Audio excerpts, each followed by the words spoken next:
తెలంగాణ రాష్ట్ర నూతన గవర్నర్గా బాధ్యతలు చేపట్టిన శివ్ ప్రతాప్ శుక్లాను నల్గొండ జిల్లా red cross chairman line doctor గోలి అమరేందర్ రెడ్డి మర్యాదపూర్వకంగా కలిశారు. ఈ సందర్భంగా ఆయన గవర్నర్ను శాలువా బొకేతో సత్కరించారు.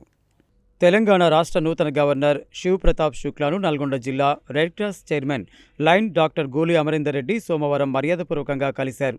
ఈ సందర్భంగా ఆయనను శాలువా బొకేతో సన్మానించి గత కొన్ని సంవత్సరాలుగా జిల్లాలో రెడ్ క్రాస్ సొసైటీ జిల్లాలో చేపడుతున్న వివిధ సామాజిక సేవా కార్యక్రమాలు, కోవిడ్లో చేసిన సేవలతో పాటు యూత్ వాలంటీర్ సేవలను, బ్లడ్ క్యాంప్, మహాప్రస్థానం వెహికల్, పేదలకు తక్కువ ధరలోనే జనరిక్ మందులు తదితర సేవల గురించి గవర్నర్కు వివరించారు.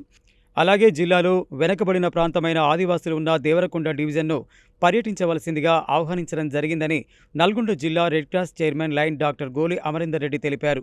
దీనికి గవర్నర్ స్పందిస్తూ తప్పకుండా దేవరకొండ ప్రాంతాన్ని పర్యటిస్తానని, జిల్లా రెడ్ క్రాస్ చేస్తున్న కార్యక్రమాలు అభినందనీయమని, త్వరలోనే జిల్లా రెడ్ క్రాస్ సొసైటీని సైతం సందర్శిస్తానని, అదేవిధంగా జిల్లాలో ఉన్న యూత్ వాలంటీర్ సేవలను ఉపయోగించుకోవాలని పలు సూచనలు, సలహాలు చేస్తూ సంతోషం వ్యక్తం చేశారని తెలిపారు.